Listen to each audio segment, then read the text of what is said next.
اعوذ باللہ من الشیطان الرجیم بسم اللہ الرحمن الرحیم وَإِنَّ يُونُسَ لَمِنَ الْمُرْسَلِينَ إِذْ أَبَقَ إِلَى الْفُلْكِ الْمَشْحُونِ فَسَاهَمَ فَكَانَ مِنَ الْمُدْحَضِينَ فَالْتَقَمَهُ الْحُوتُ وَهُوَ مُلِيمٌ فَلَوْلَا أَنَّهُ كَانَ مِنَ الْمُسَبِّحِينَ لَلَبِثَ فِي بَطْنِهِ إِلَىٰ يَوْمِ يُبْعَثُونَ فَنَبَذْنَاهُ بِالْعَرَاءِ وَهُوَ سَقِيمٌ وَأَنبَتْنَا عَلَيْهِ شَجَرَةً مِّن يَقْطِينٍ وَأَرْسَلْنَاهُ إِلَىٰ مِائَةِ أَلْفٍ أَوْ يَزِيدُونَ فَآمَنُوا فَمَتَّعْنَاهُمْ إِلَىٰ حِينٍ فَاسْتَفْتِهِمْ أَلِرَبِّكَ الْبَنَاتُ وَلَهُمُ الْبَنُونَ ام خلقنا الملائکۃ اناسا وهم شاہدون الا انہم من افکہم لیقولون ولد اللہ وانہم لکاذبون اصطفى البنات علی البنین ما لکم کیف تحکمون افلا تذکرون ام لکم سلطان مبین فأتوا بکتابکم ان کنتم صادقین وجعلوا بینہ وبین الجنۃ نسبا ولقد علمت الجنۃ انہم لمحضرون سبحان اللہ عما یصفون الا عباد اللہ المخلصین فإنکم وما تعبدون ما انتم علیہ بفاتنین الا من هو صال الجحیم وما منا الا له مقام معلوم وانا لنحن الصافون وانا لنحن المسبحون وان كانوا ليقولون لو ان عندنا ذکرا من الاولین لكنا عباد اللہ المخلصین فَكَفَرُوا بِهِ فَسَوْفَ يَعْلَمُونَ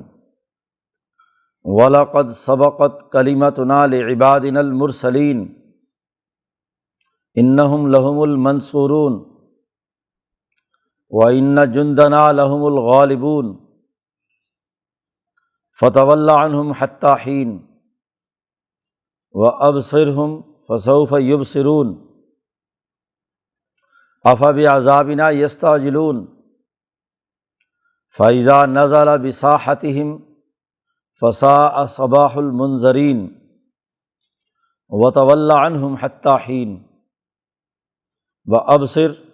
فَسَوْفَ يُبْصِرُونَ سُبْحَانَ رَبِّكَ رَبِّ الْعِزَّةِ عَمَّا يَصِفُونَ وَسَلَامٌ عَلَى الْمُرْسَلِينَ وَالْحَمْدُ لِلَّهِ رَبِّ الْعَالَمِينَ۔ صدق اللہ العظیم۔ یہ سورۃ الصافات کا آخری رکوع ہے۔ انبیاء علیہم السلام کا تذکرہ جاری ہے۔ گزشتہ سے پیوستہ رکوع میں نوح علیہ السلام، ابراہیم علیہ السلام، اسماعیل اور اسحاق علیہ السلام کا تذکرہ تھا، اور گزشتہ رکوع میں موسیٰ علیہ السلام، ہارون علیہ السلام، الیاس علیہ السلام اور لوط علیہ السلام، 4 انبیاء کا تذکرہ تھا۔ یہاں بھی اس رکوع میں یونس علیہ السلام کا تذکرہ ہے، اور پھر مکے والوں کو مخاطب کر کے نبی اکرم صلی اللہ علیہ وسلم کے غلبے کا اعلان کیا گیا۔ شروع صورت میں صف باندھنے والی جماعتوں کی قسم اٹھائی تھی جو صف باندھ کر لڑتی ہیں دشمن سے، فالزاجرات زجرا، جو دشمنوں کو للکارتی ہیں۔ انسانیت کے دشمن اور اللہ کے احکامات کی خلاف ورزی کرنے والے اللہ کے مقابلے میں دوسرے خدا ماننے والوں کو للکارتی ہیں، زاجرات، جھڑکتی ہیں، ڈانٹتی ہیں۔ اور والتالیات ذکراً، پھر ان جماعتوں کی خصوصیت یہ بھی ہے کہ وہ اللہ کے احکامات اور کتاب مقدس پڑھ کر سناتی ہیں اور انہیں ذکر کی طرف متوجہ کرتی ہیں۔ ان کی روح کی تکمیل کے لیے تلاوت اور ان کے جسم کی بہتری کے لیے ارتفاقات کا نظام انسان دشمن قوتوں کو للکارنے کے بغیر مکمل نہیں ہو سکتا۔ اس حوالے سے گزشتہ رکوعوں میں انبیاء کا تذکرہ تھا دیگر، اور یہاں یونس علیہ السلام، یونس علیہ السلام کا تذکرہ بھی ایک خاص تناظر میں بہت اہمیت رکھتا ہے۔ چنانچہ قرآن حکیم نے کہا ان یونس لمن المرسلین، یونس علیہ السلام بھی بھیجے ہوئے رسولوں میں سے تھے۔ تفصیلی واقعہ پیچھے سورۃ الانبیاء میں بیان ہو چکا ہے، وَظَنُّونِ إِذ ذَّهَبَ مُغَاضِبًا، وہاں تفصیلات بیان کی ہیں۔ یہاں اختصار کے ساتھ قرآن حکیم نے یونس علیہ السلام کا تذکرہ کیا ہے، کچھ اجزاء یہاں پر بیان کی ہیں اس واقعے کے۔ اذ ابق الی الفلک المشحون، جب وہ بھاگ کر ایک کشتی میں جو بھری ہوئی تھی لوگوں سے، اس میں چڑھ دوڑے، وہاں چلے گئے۔ اباق کہتے ہیں اس غلام کو کہ جو اپنے مالک کو چھوڑ کر بغیر اجازت کے بھاگ جاتا ہے۔ یونس علیہ السلام ان کو یہ معلوم ہو چکا تھا کہ اس قوم پر عذاب آنا ہے،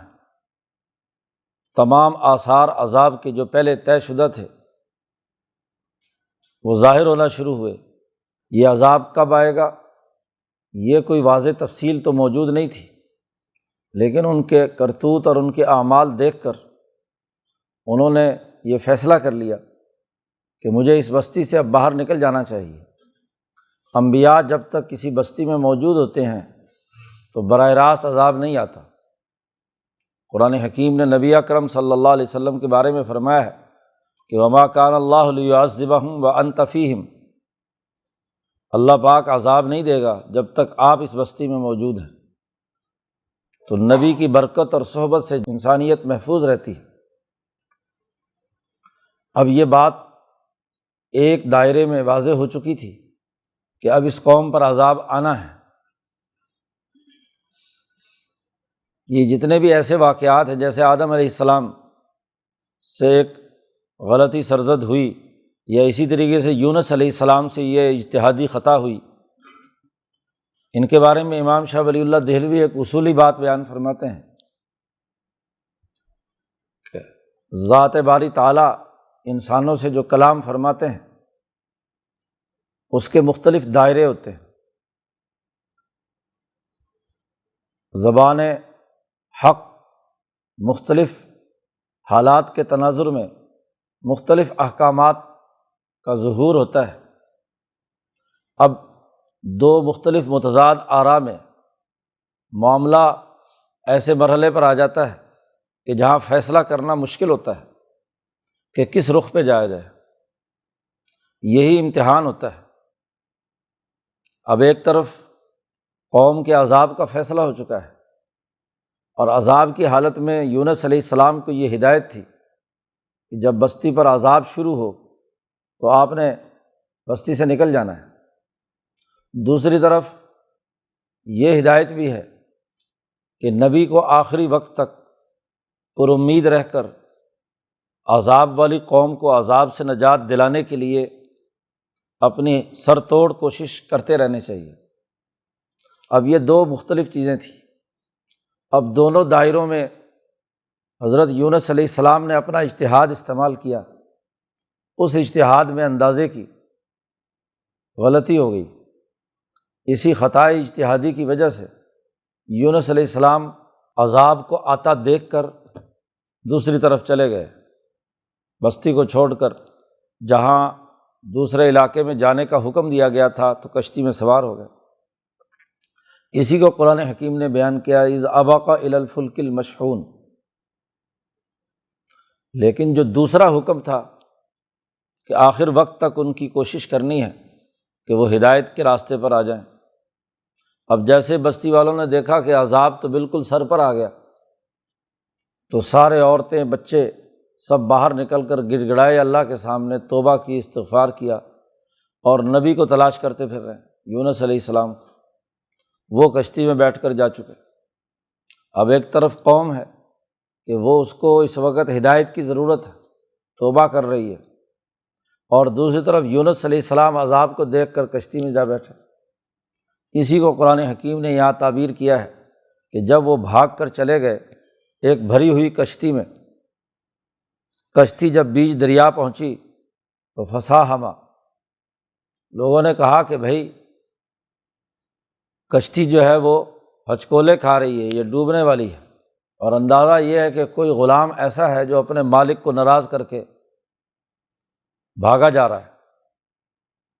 تو اب انہوں نے کہا کہ بھی اب کون ہے ان میں سے، تو سب قرآن اندازی کرو جی، کوئی ماننے کے لیے تیار ہی نہیں تھا کہ میں بھاگا ہوا ہوں۔ تو فصاحما، قرآن اندازی کی، تو فکان من المدحضین، 3 دفعہ قرآن اندازی کی اور تینوں دفعہ یونس علیہ السلام کا نام نکل آیا۔ تو انہیں احساس ہو گیا کہ مجھ سے غلطی ہوئی ہے کہ مالک اللہ تبارک و تعالیٰ کی اجازت کے بغیر میں نے اپنی رائے سے ایک اجتہاد کیا تھا، اس اجتہاد میں مجھ سے لغزش ہوئی ہے۔ قرآن حکیم کہتا ہے کہ وہی مدحضین، گناہ گار اور خطا کار قرار پائے، اور یہ کہ کشتی سے چھلانگ انہی کو لگانی ہے سمندر میں، دریا میں۔ اب جیسے ہی انہوں نے چھلانگ لگائی تو فالتقمہ الحوت وہو ملیم، مچھلی نے انہیں اپنا لقمہ بنا لیا۔ دریائے فرات کا چونکہ یہ واقعہ ہے، اور وہاں بڑی بڑی مچھلیاں آج بھی ہوتی ہیں، تو پورے ویل مچھلی، اس میں ایک انسان کیا کتنے انسان آ سکتے ہیں، تو وہ اس کے پیٹ میں چلے گئے، وہو ملیم۔ اور وہ اپنے نفس اور اپنی آپ کو ہی الزام لگا رہے ہیں کہ مجھ سے غلطی ہوئی ہے، اور اسی پر انہوں نے اللہ کی تسبیح و تحمید شروع کی۔ اسی کو قرآن حکیم کہتا ہے فلولا انہ کان من المسبحین، اگر وہ اللہ کی تسبیح کرنے والے نہ ہوتے تو للبث فی بطنہ الی یوم یبعثون، تو مچھلی کے پیٹ میں قیامت تک رہتے۔ لیکن انہوں نے تسبیح و تحمید کی، اور وہ تسبیح کیا تھی پیچھے سورۃ انبیاء میں بیان کر چکے ہیں کہ لا الہ الا انت سبحانک انی کنت من الظالمین، یہ تسبیح تھی کہ میں نے اپنے نفس پر ظلم کیا ہے، تو اللہ کے علاوہ کوئی اور خدا نہیں ہے، تو ہی نجات۔ تو مسلسل یہ تسبیح، اللہ کی طرف رجوع، اپنی غلطی کو تسلیم کرنا، اسے اللہ کے حضور میں پیش کیا، بالکل بعینی ہی جیسے آدم علیہ السلام اور حوا نے دعا مانگی تھی کہ ربنا ظلمنا انفسنا وان لم تغفر لنا وترحمنا لنکونن من الخاسرین۔ اس لغزش اور کوتاہی کے بعد حضرت آدم علیہ السلام نے بھی یہ دعا مانگی تھی کہ ہم نے اپنے اوپر ظلم کیا ہے۔ یہاں یونس علیہ السلام پر بھی یہ بات منکشف ہوتی ہے، اور وہ بھی اپنی کوتاہی کا، اپنے نفس پر خود ظلم کرنے کا اعتراف کرتے ہیں۔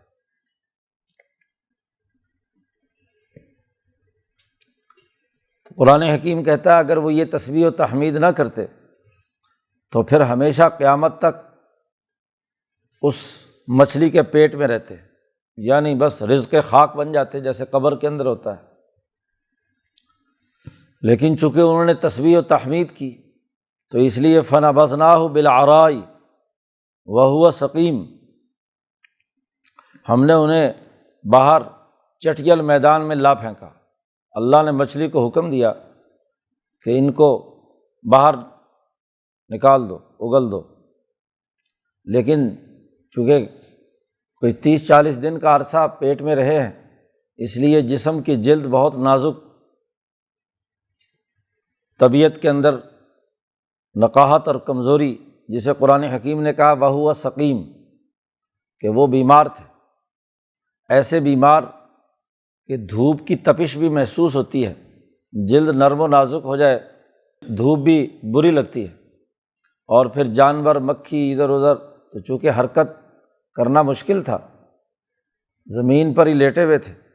تو اللہ پاک کہتے ہیں وَأَنبَتْنَا عَلَيْهِ شَجَرَةً مِّن يَقْطِينٍ، ہم نے ان پر ایک درخت اگایا جو بیل والا تھا، یقطین، جس کی لمبی بیل ہوتی ہے، گھنی بیل، اور یہ کدو یا اس سے ملتا جلتا توری شوری، یہ بیلیں بڑی جلدی تیار ہوتی ہیں جی، کاشت کرو تو اس کے بعد جلدی جلدی پھیل جاتی ہے۔ تو اس بیل نے ایک تو سایہ کر دیا، دوسرا کدو اس ایسی حالت کے اندر نرم غذا کہ اس کا پانی اور اس کا گودا وہ جسم کی توانائی اور اس کے بڑھوتری کے لیے، خاص طور پر مریض ہو اس کے لیے بڑا بنیادی کردار ادا کرتا ہے۔ جب توانائی آ گئی، طاقت اور قوت آ گئی، تو قرآن حکیم کہتا ہے وَأَرْسَلْنَاهُ إِلَىٰ مِائَةِ أَلْفٍ أَوْ يَزِيدُونَ، وہی قوم جس کو چھوڑ کر بھاگے تھے،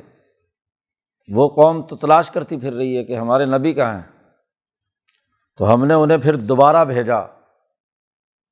1,00,000 آدمیوں پر، 100,000 اور او یزیدون یا اس سے زیادہ، مرد جوان ان کے وہ 1,00,000 کے قریب تھے، اور بچے عورتیں باقی ملا کر یزیدون 1,00,000 سے زائد، یعنی 1,00,000 اور 2,00,000 کے درمیان ان کی تعداد تھی۔ تو اتنی بڑی آبادی کو چھوڑ کر جس کو دعوت کا کام کرنا تھا، اسے چھوڑ کر بستی کو چلے جانا یہ کوئی مناسب نہیں تھا،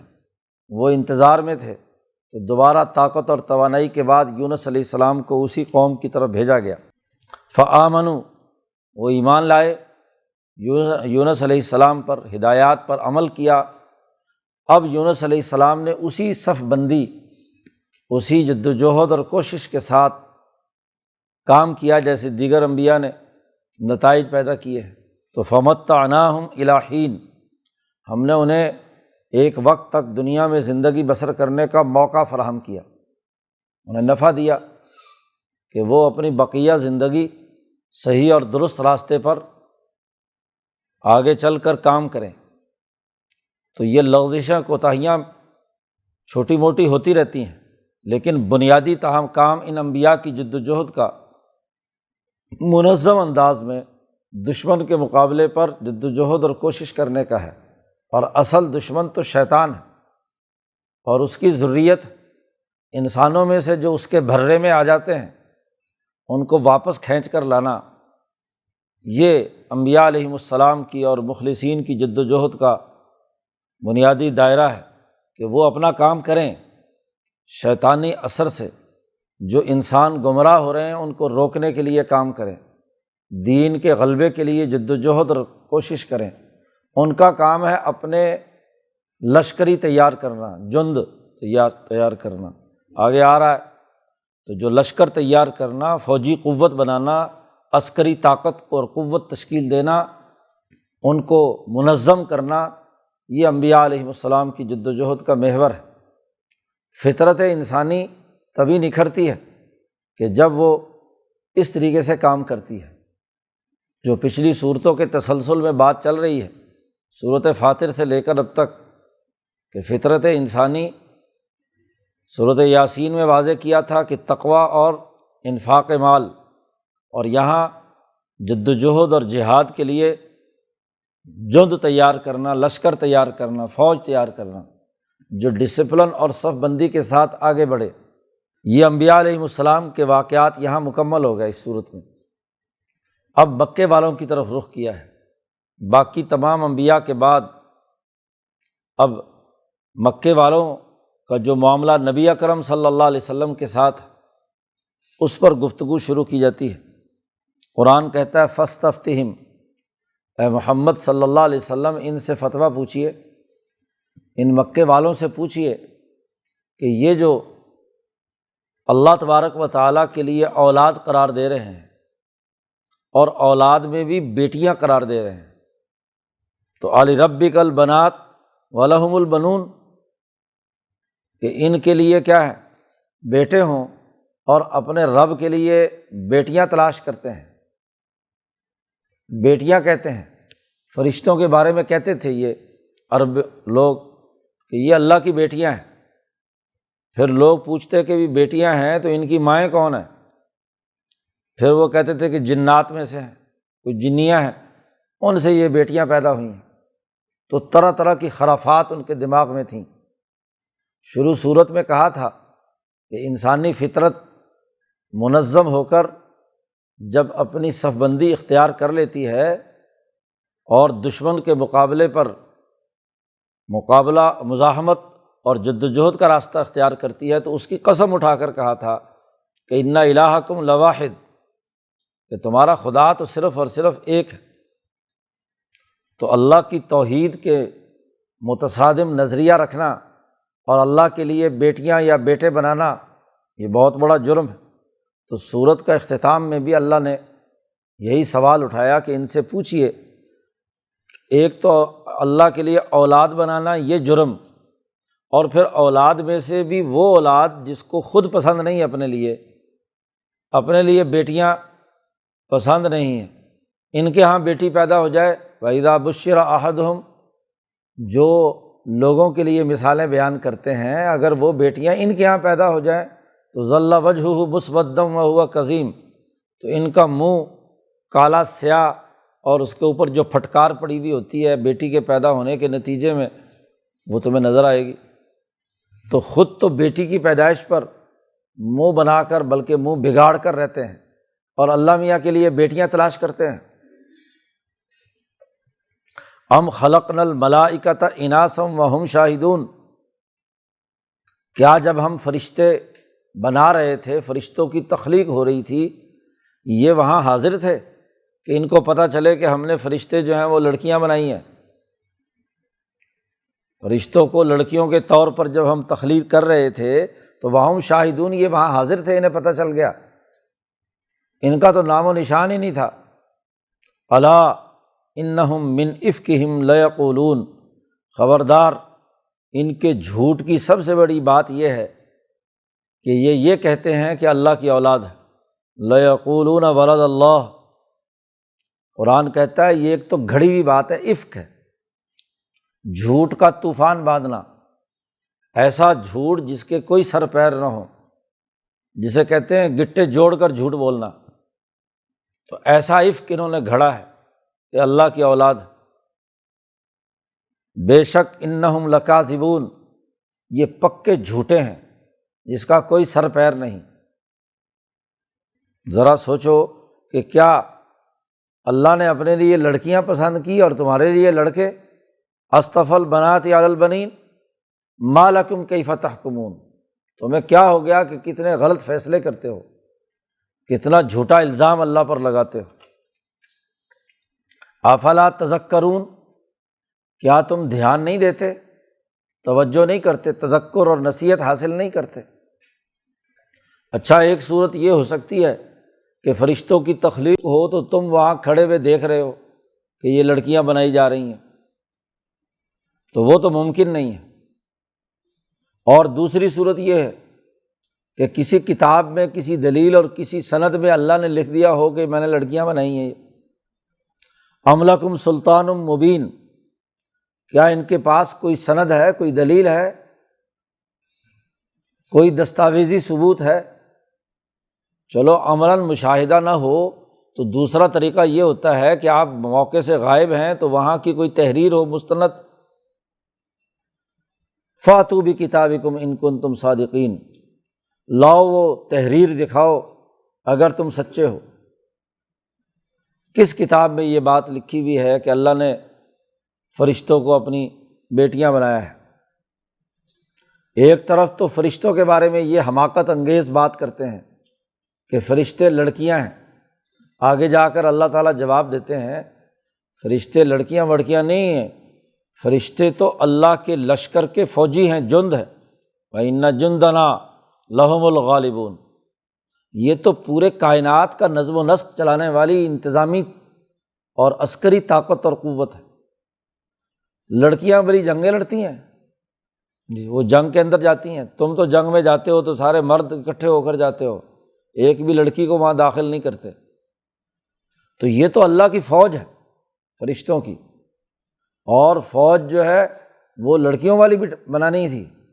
فوج تو طاقتور، بہادر، دلیر، ہاں جی، جو مقابلہ کریں۔ تو فرشتے تو اللہ کی فوج ہے، نہ یہ کہ تم نے انہیں لڑکیاں قرار دے کر ان کی اپنے ماحول کے مطابق مغلوبیت کا تصور پیدا کر لیا، اس لیے تم اپنے لیے لڑکی پسند نہیں کرتے۔ تو ایک فرشتوں کے حوالے سے ان کا جو تصور تھا اس کو رد کیا،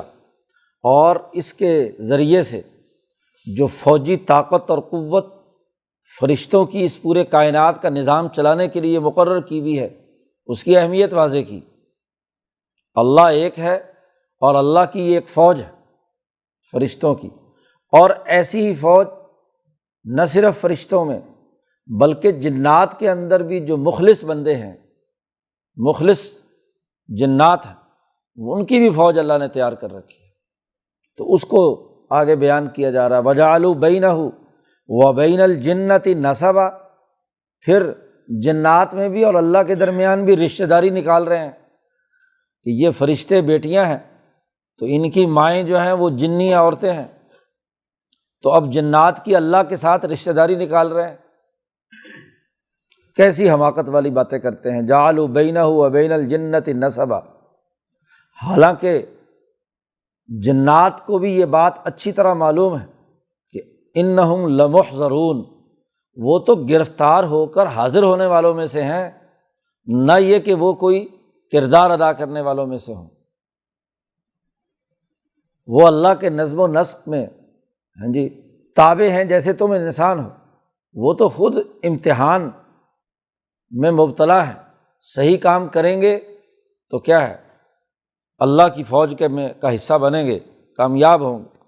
اور اگر جنات بھی غلط کام کریں گے تو وہ بھی حاضر کر لیے جائیں گے، ان کو بھی سزا ہوگی۔ تو ان کا اللہ سے رشتے کا کوئی تعلق اور نسبت نہیں ہے۔ سبحان اللہ عما یصفون، اللہ بہت پاک اور بلند ہے جو یہ اللہ کے اوصاف بیان کر رہے ہیں، کبھی جنوں سے رشتے ناتے جوڑتے ہیں، کبھی فرشتوں کو بیٹیاں کہتے ہیں۔ ہاں، ان جنات میں سے الا عباد اللہ المخلصین، ان میں سے جو اللہ کے مخلص بندے ہیں، خواہ وہ جنات میں سے ہوں یا انسانوں میں سے ہوں، وہ اللہ کے سامنے گرفتار ہو کر پیش نہیں ہوں گے۔ وہ تو اللہ کی فوج ہے، وہ تو اللہ کے لیے جدوجہد اور کوشش کرنے والی ہے۔ معاملہ تمہارا ہے، تم غور و فکر کرو۔ فَإِنَّكُمْ وَمَا تَعْبُدُونَ، تم اور جن کی تم پوجا کرتے ہو۔ شیطان جنات میں سے ہے، تو شیطان اور اس کے شتونگڑے، اور پھر اسی کے ساتھ ساتھ شیاطین الانس، پھر یہی پتھر کے بت یہ جو تم نے اپنے ہاتھوں سے گھڑے ہیں، ان کی جن کی بھی تم عبادت کرتے ہو۔ یاد رکھو ما انتم علیہ بفاتنین،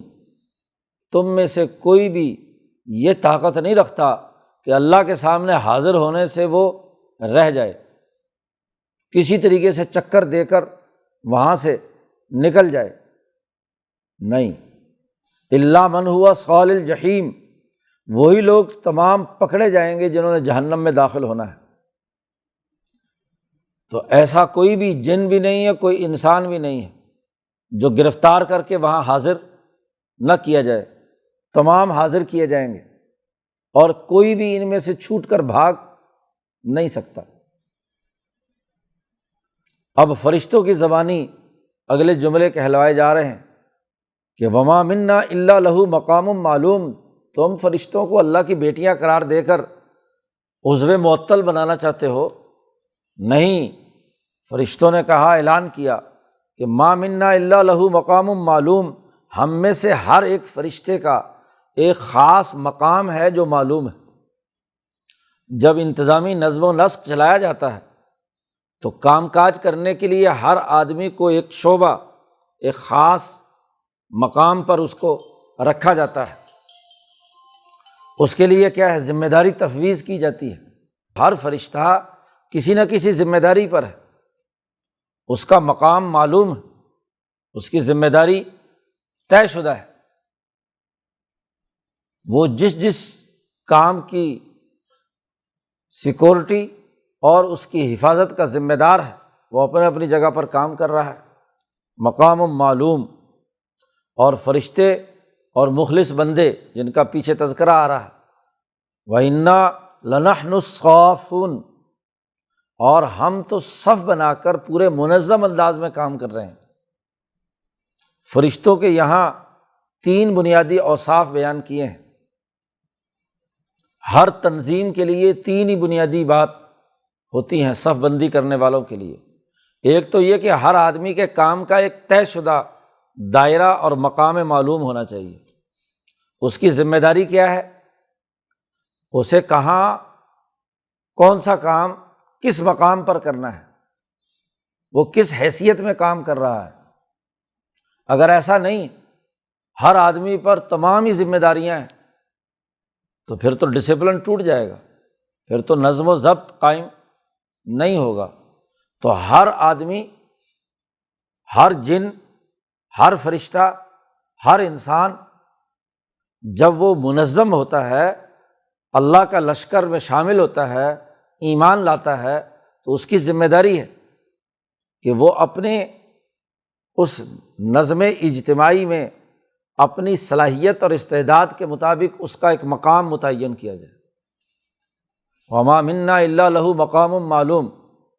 دوسری بڑی اہم بات نظم و ضبط کے لیے یہ ہے کہ انا لنحن الصافون، دشمن کے مقابلے پر سیسا پلائی ہوئی دیوار بن کر صف بندی کے ساتھ منظم انداز میں کام ہوگا۔ یہ نہیں کہ ہجومی جنگ ہو، مجمع بس ٹوٹ پڑے، جس کے ہاتھ جو آئے وہ کرنے لگے، ایسا نہیں، بلکہ طے شدہ نظام کے تحت کہ کس کو کس وقت کون سا اقدام کرنا ہے، کون سی یونٹ اور کون سی کمپنی اس وقت ایکشن میں ہوگی اور کون پیچھے ریزرو میں ہوگا، کس نے کس طرف سے کام کرنا ہے، کس نے کس طرف سے کام کرنا ہے۔ تو صف بندی ضروری ہے۔ تو فرشتے اور جو عباد اللہ المخلصین ہیں، خواہ وہ جنات میں سے ہوں یا انسانوں میں سے ہوں، وہ صف بندی کر کے کام کرتے ہیں، اور وہ خود جب یہ کہتے ہیں کہ ہم نے یہ صف بندی قبول کی ہے تو اسے آن کرتے ہیں۔ وہ اپنی اس ذمہ داری کو کیا ہے نبھانے کے لیے پوری جد و جہد اور کوشش کر کے، اس لیے تاکیدی جملہ انا بھی تحقیق کا، لام بھی تحقیق کا۔ اور پھر تیسری بات یہ بھی ہے کہ وَإِنَّا لَنَحْنُ الْمُسَبِّحُونَ، بے شک ہم تسبیح کرنے والے بھی ہیں۔ اور تسبیح کیا ہے کہ کام کرتے ہوئے اگر کوئی غلطی ہو جائے تو غلطی سے سیکھ کر اپنی غلطیوں کو دور کرتے ہیں۔ ابھی پیچھے تسبیح یونس علیہ السلام کی گزری، اور ان کی تسبیح کیا تھی کہ غلطی ہو گئی تھی، اس غلطی کو تسلیم کر کے کہا لا الہ الا انت سبحانک انی کنت من الظالمین۔ اور اس کی ایک بڑی دلیل یہ بھی ہے کہ پیچھے سورۃ آل عمران میں اللہ نے کہا ہے کہ وَکَأَيٍّ مِّن نَبِيٍّ قَاتَلَ مَعَهُ رِبِّيُّونَ کثیر، کتنے ہی اللہ والے ہیں جنہوں نے انبیاء کے ساتھ مل کر دشمن کا مقابلہ کیا، قتال کیا۔ فما وہنوا لما اصابہم فی سبیل اللہ وما ضعفوا وما استکانوا واللہ یحب الصابرین، کہ ان ربیین کے اندر نہ تو کمزوری ہوئی مقابلہ کرنے میں، یعنی صف بندی کا بڑا بنیادی کام کیا، اور اس کے بعد پھر اگلی دعا ہے کہ اگر ہم سے غلطی ہو گئی ہے اسرافنا فی امرنا وثبت اقدامنا، یہ تسبیح ہے کہ اگر ہم سے غلطی ہو گئی ہے کام کرنے میں، اب کام کرنے میں جو کوتاہی ہوئی ہے اللہ میاں وہ کوتاہی ہماری معاف کر دے۔ اپنے عمل پر اترانا، تکبر کرنا کہ ہم تو بڑے انقلابی ہو گئے، اور پھر اس کے اطراحٹ کے اندر مبتلا ہو جانا، یہ کسی سچے انقلابی کا کردار نہیں ہے، یہ درست صف بندی کرنے والوں کا معاملہ نہیں ہے۔ ہر منظم جماعت کو ہر لمحے اور اس کے افراد کو یہ دیکھنا چاہیے کہ کس جگہ پر ہم سے کوئی کام کی کوتاہی ہو گئی، کہاں غفلت ہو گئی، کہاں ہم سے ظلم ہو گیا، اپنے اوپر ظلم ہوا، تو یہ دیکھتا رہے وہ۔ تو یہ تیسرا بنیادی کام ہے۔ تو وہ جو سورت شروع کی تھی والصافات صفا، صف بندی کے ساتھ ہم کام کر رہے ہیں، تو یہ صف بندی کے 3 بنیادی لوازمات ہیں کہ ہر آدمی کا ایک مقام متعین ہو، کردار متعین ہو۔ ما منا الا لہو، ہر فرد کے لیے، اور پھر صف بندی ہو صبر و استقامت کے ساتھ دشمن کے مقابلے میں، اور پھر تسبیح و تحمید ہو کہ اگر غلطی اور کوتاہی ہوئی ہے تو اس غلطی کوتاہی کو دور کرنے، اس سے سیکھنے اور درست راستے پر رہنے کے لیے وہ جدوجہد اور کوشش کرے۔ وَإِن كَانُوا لَيَقُولُونَ، یہاں سے پھر ان مکے والوں کا تذکرہ شروع ہو گیا کہ فرشتوں کے بارے میں جو غلط رویہ ہے کہ ان کو اللہ کی بیٹیاں قرار دینا، جنات کے بارے میں غلط سوچ ہے کہ ان کا اور اللہ کا کوئی رشتہ ہے، تو دونوں باتیں غلط ہیں۔ یہ تو ہماری منظم فورس ہے، ہر ایک کی ایک ذمہ داری طے شدہ ہے، صف بندی کے ساتھ کام کرتے ہیں، اللہ کی تسبیح و تحمید کے اندر مشغول رہتے ہیں۔ وَإِن كَانُوا لَيَقُولُونَ، یہ عرب لوگ نبی اکرم صلی اللہ علیہ وسلم کی آمد سے پہلے کہا کرتے تھے کہ لَوْ أَنَّ عِندَنَا ذِكْرًا مِنَ الْأَوَّلِينَ، اگر ہمارے پاس پہلے لوگوں کی کوئی نصیحت یا کوئی کتاب ہمارے پاس ہوتی تو لَكُنَّا عِبَادَ اللَّهِ الْمُخْلَصِينَ، تو ہم بڑے مخلص بندے اللہ کے بن کر رہتے۔ یہ یہودیوں کی اور عیسائیوں کی خبریں سنتے تو لوگوں کو کہتے دیکھو یہ اللہ کی کتاب ان کے پاس ہے، تورات، ان کے پاس بڑے بڑے انبیاء علیہم السلام کی تعلیمات ہیں، موسیٰ علیہ السلام، عیسیٰ علیہ السلام،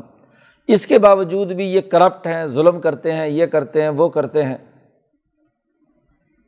تو یہ عرب سردار کہا کرتے تھے کہ ہمارے پاس تو چونکہ کوئی کتاب ہی نہیں آئی، ہمارے پاس کوئی ڈرانے والا نہیں آیا، کوئی بڑا آدمی نہیں گزرا، تو اگر ہمارے پاس ہوتا تو ہم ان سے زیادہ مخلص ہو کر کام کر رہے ہوتے۔ تو عرب کے لوگ، یہ مکہ والوں میں جو مخلصین کچھ لوگ پہلے وہ اس طرح کی باتیں کرتے تھے، وہ نسل در نسل ان کے ہاں چل رہی تھی۔ قرآن کہتا اب جب اللہ کی طرف سے پیغام آ گیا، اللہ کا ذکر آ گیا، نبی اکرم صلی اللہ علیہ وسلم کی بعثت ہو گئی، تو اب فکفروا بہ، اب اس کا انکار کرتے ہیں۔ پہلے بڑے بڑے دعوے کرتے تھے کہ ہمارے ہاں نبی آ گیا، کتاب موجود ہوتی تو ہم ایسے ہوتے ایسے ہوتے، تو اب نصیحت موجود ہے، کتاب موجود ہے، نبی موجود ہے، اس کے باوجود بھی کفروا بہ، کفر کا ارتکاب کر رہے ہیں۔ تو فسوف یعلمون، ان قریب جلد ہی یہ جان لیں گے۔ وَلَقَدْ سَبَقَتْ كَلِمَتُنَا لِعِبَادِنَا الْمُرْسَلِينَ، اور وہ جاننا کیا ہے کہ اللہ پاک فرماتے ہیں کہ ہمارا کلمہ اپنے مخلص بندے جن کو رسول بنا کر بھیجا ہے ان کے بارے میں یہ بات پہلے سے تحریر کی جا چکی ہے۔ سبقت کلمتنا، ہمارا کلمہ پہلے سے تحریر شدہ موجود ہے، کیا کہ انہم لہم المنصورون، کہ جو ہمارے رسول بھیجے گئے ہیں یہی کامیاب ہوں گے، غلبہ انہی کو عطا ہوگا۔ اور وَإِنَّ جُنْدَنَا لَهُمُ الْغَالِبُونَ، اور ہمارا ہی لشکر غالب آئے گا۔ ہمارا لشکر، ہماری طاقت اور قوت، ایسی منظم اجتماعیت جو رسول اللہ صلی اللہ علیہ وسلم نے بنائی، یہی غالب آئے گی۔ حضرت سندھی رحمۃ اللہ علیہ نے یہاں حضرت شاہ عبد العزیز دہلوی رحمۃ اللہ علیہ کی کتابوں سے حوالے دے کر یہ بات واضح کی ہے کہ یہ جند جو کہا ہے نبی اکرم صلی اللہ علیہ وسلم کے بعد، یہ جند بنو امیہ کی وہ فوجی طاقت اور قوت ہے کہ جس نے دنیا بھر میں اپنے 100 سالہ دور میں دین کے بین الاقوامی غلبے کے لیے یہ کردار ادا کیا ہے۔ تو جندنا لہم الغالبون، یہ جند بنو امیہ کی فوجی طاقت اور قوت۔ مولانا سندھی نے اس پر مزید اضافہ کیا ہے کہ شروع صورت میں 2 باتیں بیان کی گئی تھی کہ جو صف بندی کرنے والی جماعت ہے اس کے 2 کردار بیان کیے تھے، زاجرات زجرن اور التالیات ذکرن۔ پہلی صف ان لشکریوں کی ہے جو دشمن کی ڈانٹ ڈپٹ کرتے ہیں اور اس کے مقابلے پر مزاحمت کرتے ہیں، ان کو راستے سے ہٹاتے ہیں، یہ پہلی صف ہے۔ اور دوسری صف والتالیات ذکرن، جو اللہ کا ذکر قرآن حکیم پڑھ کر دلوں کا تزکیہ اور تربیت کا کام کرتے ہیں۔ تو دو طرح کی صلاحیتوں کے لوگ ہوتے ہیں، ایک فوجی اور عسکری طاقت اور قوت کے، اور ایک دلوں کا تزکیہ کر کے احکامات شرعیہ کی تعلیم و تربیت کا کردار ادا کرتے ہیں۔ تو مولانا سندھی نے فرمایا کہ حضرت شاہ عبد العزیز صاحب نے تو فالزاجرات زجرن کی تشریح جند سے کی ہے، اور جند جو ہے وہ بنی امیہ کو قرار دیا ہے جی۔ اور میں اس میں اضافہ کرتا ہوں کہ والتالیات ذکرن یہ بنی ہاشم اور ائمہ اہل بیت ہیں، حضرت علی اور ان سے وابستہ جو صوفیاء، مشائخ، محدثین اور مفسرین ہیں، جنہوں نے کیا ہے فالتالیات ذکرن فتوحات بنو امیہ کرتے جا رہے ہیں، اور پھر جو جو مسلمان جماعت میں شامل ہوتا جا رہا ہے اس کی تربیت اور تزکیے کا کام یہ ائمہ محدثین اور مفسرین اور ائمہ اہل بیت نے کیا ہے۔ تو دونوں جماعتیں ان کا تذکرہ کر دیا۔ صافات میں تو صف بندی کے ساتھ تو دونوں کام کر رہے ہیں، لیکن دو ونگ ہیں، ایک وہ جو عسکری ونگ ہے جو بنو امیہ نے اپنی طاقت کا اظہار کر کے یورپ پر غلبے اور دین کے غلبے کے لیے کیا ہے کردار ادا کیا، اسی کو اللہ نے کہا ان جندنا لہم الغالبون۔ فتول عنہم حتی حین، اب مکے والوں کو سمجھایا جا رہا ہے جی۔ یہاں بھی مولانا سندھی نے بہت اہم آیات کا سیاق و سباق سے بنیادی نتائج اخذ کیے ہیں کہ جب جند سے مراد حضرت شاہ عبد العزیز صاحب بنو امیہ کا لشکر لے رہے ہیں، جن کی سیاست اور جن کی فوجی طاقت اور قوت نے دشمن کا مقابلہ کیا، تو نبی اکرم صلی اللہ علیہ وسلم سے کہا جا رہا ہے فتول عنہم، آپ ابھی ان سے روگردانی کر لیں، تھوڑا سا پیچھے، حتی حین ایک وقت تک ان کو مہلت دیں، مکے کے ان سرداروں کو سمجھنے سمجھانے کی۔ وَأَبْصِرْهُمْ فَسَوْفَ يُبْصِرُونَ، مولانا سندھی کہتے ہیں عام طور پر یہاں کہتے ہیں مفسرین کہ آپ بھی انتظار کیجئے، دیکھیے، دیکھنے کے معنی میں اسے لیتے ہیں، اور فَسَوْفَ يُبْصِرُونَ یہ بھی دیکھ لیں گے کہ ان کا انجام کیا ہونے والا ہے۔ مولانا سندھی کہتے ہیں میرے نقطہ نظر سے یہاں اس کا ایک اور مطلب بھی ہے، اور وہ مطلب یہ ہے کہ ابصرہم، آپ ان کو بصیرت و شعور سکھاتے رہیے، مشغول رہیے، کیونکہ لشکر تیار کرنا ہے، جند تیار کرنا ہے، تو عن قریب زمانہ آنے والا ہے کہ یبصرون، ان کو بصیرت حاصل ہو جائے گی۔ یہاں مولانا سندھی نے دلیل میں حضرت ابو سفیان کا وہ مکالمہ جو ہرقل کے دربار میں ہوا ہے کہ آپ مہلت دیں، یہ ویسے خود تو جلدی عذاب مانگ رہے ہیں، افبعذابنا یستعجلون، خود تو یہ کہتے ہیں مکے کے سردار، مکی صورت ہے نا، اس زمانے میں تو ابو جہل تھا، وہ تو کہتا تھا کہ لے آؤ عذاب، تو اللہ نے وہاں کہا کہ یہ عذاب مانگنا آسان ہے، لیکن جب کسی کے صحن میں عذاب اتر آئے تو وہ بہت ہی بری صبح ہوتی ہے۔ فَإِذَا نَزَلَ بِسَاحَتِهِمْ فَسَاءَ صَبَاحُ الْمُنذَرِينَ، کہ جب وہ عذاب کسی کے میدان میں، کسی کے صحن میں اترتا ہے تو وہ صبح بہت ہی بری ہوتی ہے، تباہی بربادی کا جو منظر ہوتا ہے۔ اس لیے مت مانگو، حضور صلی اللہ علیہ وسلم سے کہا جا رہا ہے آپ ان کو بات سمجھانے، ان کی تربیت کرنے، ان کو بصیرت اور شعور سکھانے کا کام جاری رکھیں، کچھ وقت گزرے گا سوف یبصرون، یہ سیکھ جائیں گے۔ جو ان میں سے شیطان ہیں وہ تو بدر میں فارغ ہو جائیں گے، اس کے بعد ابو سفیان کی قیادت میں یہ لوگ ہیں، ان کو مہلت دو، فتول عنہم حتی حین، ایک وقت تک آپ اپنی بصیرت افروز گفتگو، بات چیت، سمجھنے سمجھانے کا کام آپ کرتے رہیے، یہ عنقریب سمجھ جائیں گے۔ اور انہی سے تو جند تیار ہونا ہے، بنو امیہ اسی سے تو تیار ہوئے جی۔ تو جو جند کا ترجمہ حضرت نے بنو امیہ سے کیا تھا تو اس کی وضاحت کر دی حضرت سندھی نے کہ ابصرہم فسوف یبصرون کا مطلب یہ ہے کہ ان کو موقع دیجیے کہ یہ لوگ سیکھ لیں، بصیرت پیدا ہو جائے، عقل پیدا ہو جائے، کہ انہی کو آگے جند بنا کر ان کے ذریعے سے تو دنیا میں دین غالب کرنا ہے۔ عذاب کی جلدی مت کیجیے، یہ جلدی مانگ رہے ہیں، ان کو سمجھائیے کہ عذاب تو بہت برا ہوتا ہے۔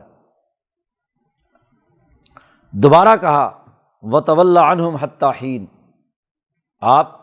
ایک وقت تک ان کو مہلت دیجیے، روگردانی کیجیے، نظر انداز کیجیے بس۔ وَأَبْصِرْ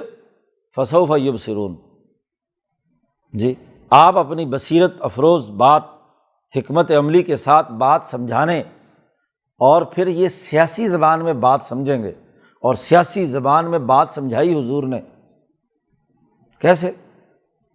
حدیبیہ کے موقع پر نبی اکرم صلی اللہ علیہ وسلم اچانک پورے لشکر کے ساتھ حدیبیہ پہنچ گئے۔ یہ محض واعظ سے سمجھنے والے نہیں، یہ سیاسی لوگ ہیں، لڑائی بھڑائی والے ہیں، خاص طور پر بنو امیہ اور ابو سفیان، ان کی قیادت میں یہ محض واعظ و نصیحت سے، چونکہ جنہوں نے لڑنے مرنے کا اور سیاسی طاقت اور قوت کے مظاہرے کا کام کیا ہوا ہو، وہ سیاسی زبان میں ہی بات سمجھتے ہیں،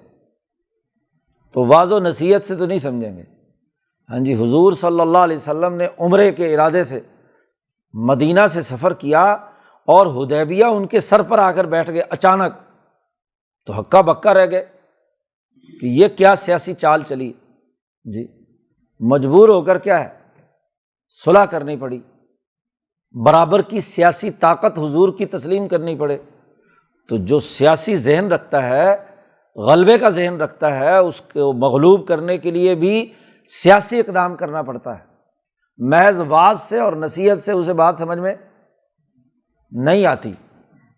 تو یہ اب صرف فسوف یبصرون، آپ ان کو اپنی طاقت دکھائیے، جی اپنی قوت دکھائیے، تو فسوف یبصرون، ان قریب سمجھ جائیں گے۔ اسی صلح حدیبیہ کے بعد ہی ابو سفیان کا رویہ بدلا ہے کہ ہرقل کے دربار میں اسی صلح حدیبیہ کے بعد ہی حضور کا جب خط پہنچا ہے ہرقل کے پاس، تو اس نے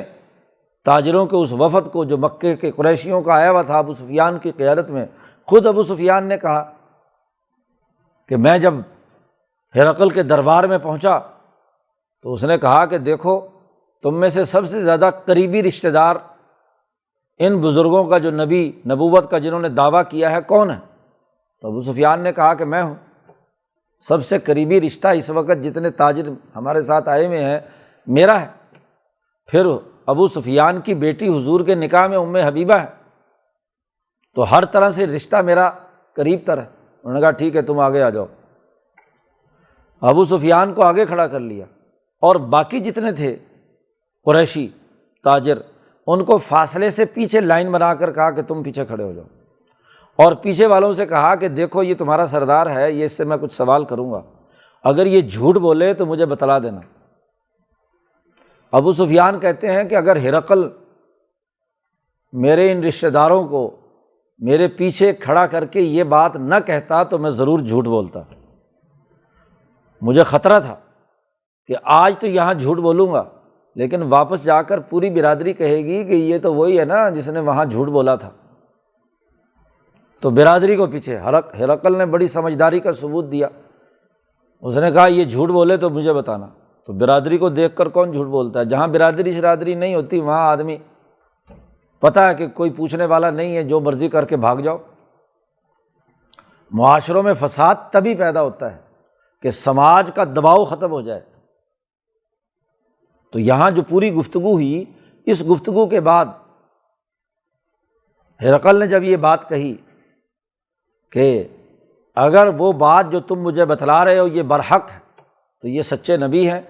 اور یہ سچے نبی میری اس قدموں کی سرزمین پر بھی قابض ہوں گے۔ سَيَمْلِكُ مَوْضِعَ قَدَمَيَّ هَاتَيْنِ، میرے ان قدموں کی سرزمین ان کے قدموں کے تحت ہوگی۔ اور ابو سفیان کہتے ہیں جیسے ہی میں وہاں سے نکلا تو فما زلت موقنا انہ قد ظہر، میں ہمیشہ اس بات پر پختہ یقین مجھے ہوا کہ ضرور اور محمد صلی اللہ علیہ وسلم غالب آ کر رہیں گے۔ تو سیاست کی زبان میں بات سمجھی نا، ایک تو حدیبیہ میں قومی طاقت کا مظاہرہ کر کے برابر کی چوٹ پیدا کی، اور دوسری طرف ہرقل نے جو بین الاقوامی حکمران تھا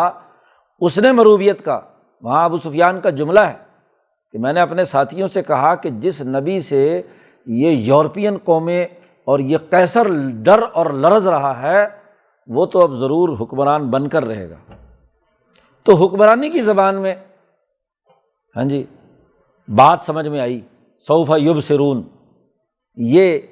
حضرت سندھی کہتے ہیں سوف یبصرون، یہ جو حدیث ہے یہ اس سوف یبصرون کی تشریح ہے ہرقل والی۔ اس لیے وہاں ابو سفیان نے ایک اور جملہ بھی کہا تھا کہ لقد امر عمرو ابن ابی کبشہ، حضور صلی اللہ علیہ وسلم کو یہ لوگ دائی حلیمہ کے شوہر ابو کبشہ کے نام پر حضور کو کہتے تھے یہ ابو کبشہ کا بیٹا ہے جی، رضائی باپ تھے وہ، تو اپنے خیال کے مطابق تو وہ توہین کر رہے ہوتے تھے کہ قریشی خاندان کا فرد اس کو جو ہے نا رضائی باپ کے ساتھ پکارنا۔ تو انہوں نے ابو سفیان نے کہا کہ مجھے اب پورا یقین ہے کہ ابن ابی کبشہ کی عمارت اور حکمرانی قائم ہو کر رہے گی، آمیرہ عمرو ابن ابی کبشہ، تو عمارت کی اور حکمرانی کی زبان ابو سفیان سمجھ سکتا ہے جی۔ تو بنو امیہ کی یہ جند جو ہے یہ اس کو تیار کرنے کے لیے یہاں کہا ابصر فسوف یبصرون، اب صورت ختم ہو رہی ہے کہ جند تیار کرنے ہیں، لشکری تیار کرنے ہیں ذات باری تعالیٰ کے تعلق سے۔ تو سبحان ربک رب العزت عما یصفون، تیرا رب بہت پاک اور بلند تر ہے، وہ رب العزت ہے، عما یصفون بہت ہی بلند تر ہے جو یہ الزام لگاتے ہیں کہ یہ فرشتے اللہ کی بیٹیاں ہیں، یہ جنات سے کوئی رشتہ داری ہے، یہ انسانوں کے ساتھ کوئی ایسا معاملہ ہے کہ انسانوں میں سے کچھ کو اللہ نے کچھ اختیارات دے دیے ہیں اور وہ ان کو اپنے ساتھ شریک کر لیا ہے، اللہ اس سے بہت بلند تر ہے۔ یہ تمام تو اللہ کی فوج ہے، یہ تو جند ہے، لشکر ہے، جو ان میں سے مخلص لوگ ہیں وہ اللہ کے دین کے غالب کرنے کے لیے ہیں۔ گزشتہ قوموں میں بھی جو پہلے اچھے اور نیک لوگ گزرے ہیں، لات و منات، وہ بھی اللہ کے دین کے غلبے کے لیے کام کرنے والے تھے، انسانیت کی خدمت کرنے والے تھے۔ تم نے ان کے پتھر بنا کر انہیں پوجنا شروع کر دیا۔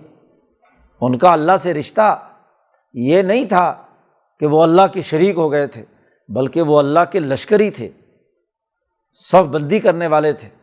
جی، وہ صحیح اور نیک کام کرنے والے تھے، تم نے ان کی جگہ پر پتھر بنا کر پوجنا شروع کر دیا۔ تو اصل حقیقت اس صورت میں واضح کر کے کہا وَسَلَامٌ عَلَى الْمُرْسَلِينَ، جن کو اللہ رسول بنا کر بھیجتا ہے ان پر سلامتی ہو۔ پیچھے حضرت نوح علیہ السلام سے لے کر تمام انبیاء پر سلامتی کا یہ لفظ استعمال کیا ہے، سلام علی نوح علی العالمین، سلام علی ابراہیم، سلام علی الیاسین، تو اسی طرح سلام علی المرسلین، تو انبیاء پر سلامتی ہو۔ والحمد للہ رب العالمین، اور سب تعریفیں اسی اللہ کی ہیں جو تمام اقوام عالم کا رب ہے۔ تو بین الاقوامی غلبے کا اعلان بھی یہاں کر دیا، اقوام عالم کا رب ہے،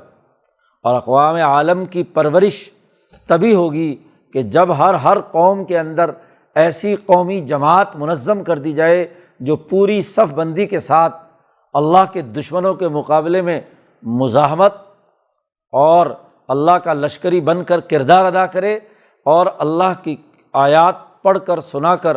ان کو تذکیر اور نصیحت کرے، ان کی تربیت کرے، ان کو منظم بنائے، تو یہی جماعت غالب ہوگی۔ تو غلبہ کا جو بنیادی نظریہ جماعت بندی کے ذریعے سے، اس کو اس صورت میں واضح کیا گیا ہے۔ اللہ تعالیٰ قرآن حکیم کو سمجھنے اور اس پر عمل کرنے کی توفیق عطا فرمائے۔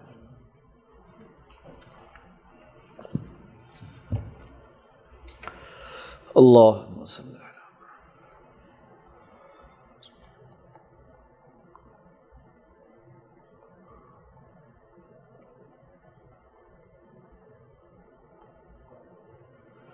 اجمعین۔